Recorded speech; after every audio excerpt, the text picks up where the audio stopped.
आज हमारे साथ हैं एसयूसीआई कम्युनिस्ट के नेता मणिकांत पाठक। जैसा कि आपको पता है, बिहार में वामपंथी पार्टियां महागठबंधन का हिस्सा है, लेकिन कई ऐसी पार्टियां जैसे एसयूसीआई कम्युनिस्ट बिहार में अलग से 26 सीटों पर चुनाव लड़ रही है। तो ऐसा क्या है, क्यों ये वामपंथी पार्टी अलग से चुनाव लड़ रही है और क्यों महागठबंधन का हिस्सा नहीं है, ये हम जानने की कोशिश करेंगे मणिकांत पाठक जी से। साथियों, हमारी पार्टी की चुनाव के संबंध में धारणा यह है कि चुनाव भी जनवादी आंदोलन का एक हिस्सा है और जनवादी आंदोलन में भाग लेते हुए अगर चुनाव आता है तो चुनाव में भी हम लोग जो पार्टियां जनवादी आंदोलन में भाग ले रही हैं वह मिलकर चुनाव लड़ती हैं। लेकिन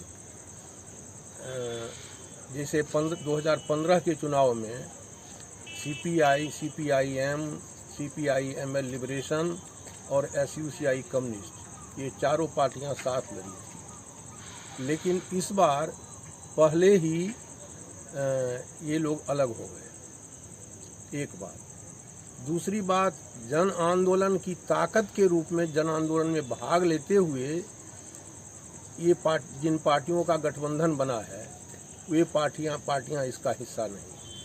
तो ऐसी स्थिति में चुनाव में भाग लेने का अर्थ है कि कुछ सीटों को लेकर तालमेल करना, और उसमें विशेषकर कांग्रेस पार्टी भी शामिल है, जिसको जो भी कहा जाए, सेकुलर कहा जाए, डेमोक्रेटिक कहा जाए, लेकिन न तो वह सेकुलर है न डेमोक्रेटिक है। सेकुलरिज्म की उसने परिभाषा बदल दी कि सभी धर्मों का समान आदर है। तो क्या आप कांग्रेस भाजपा को लगभग एक समान मानते हैं? देखिए, अगर जिस आर्थिक नीति को 1991 में कांग्रेस के प्रधानमंत्री नरसिंह राव जी ने लागू किया, वही आर्थिक नीति भाजपा के शासन में भी लागू है।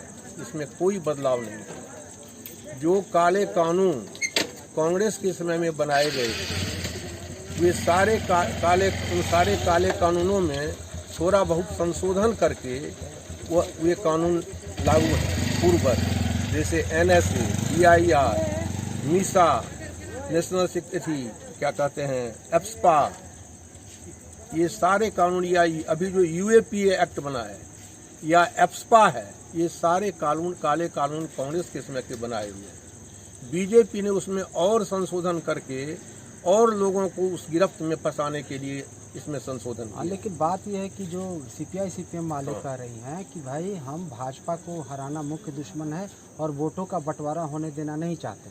हम भी चाहते हैं कि मुख्य दुश्मन हार जाए, लेकिन याद रखना होगा कि मुख्य दुश्मन जो मूल समस्या है समाज की, वह समस्या है बेकारी की समस्या, महंगाई की समस्या।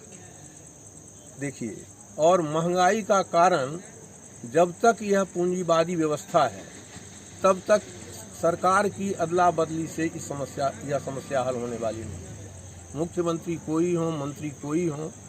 देखिए, गठबंधन सरकारों का आना कब से शुरू हुआ है, जरा सा उसके इतिहास को देखिए पलट करके। 1965-66 में केवल 3 मुद्दों को लेकर आंदोलन हुआ था।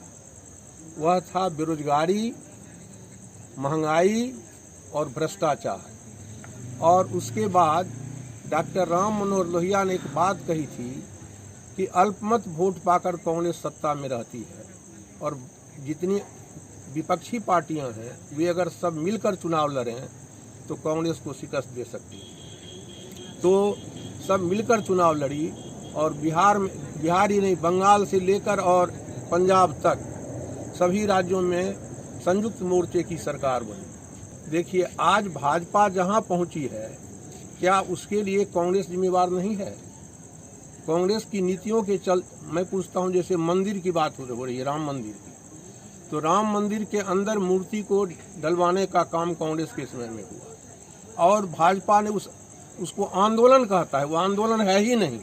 जन भागीदारी जितनी भी हो, लोग उसके समर्थक भाग लें, लेकिन वह आंदोलन नहीं है।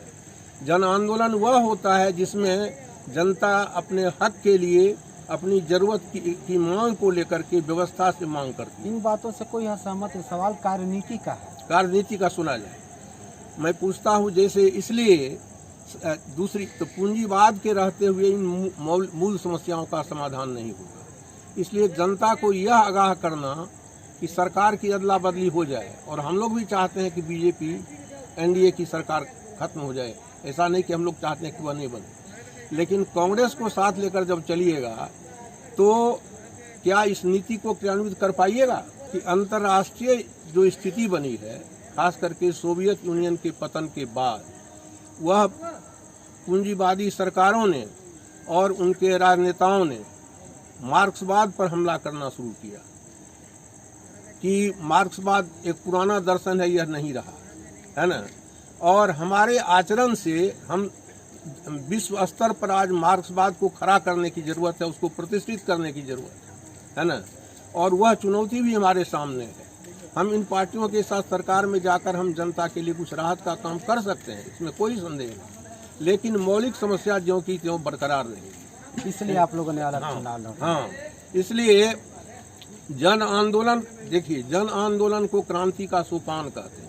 समस्या को लेकर जितना जन आंदोलन तेज होगा और उसमें जरूरत है संयुक्त आंदोलन की।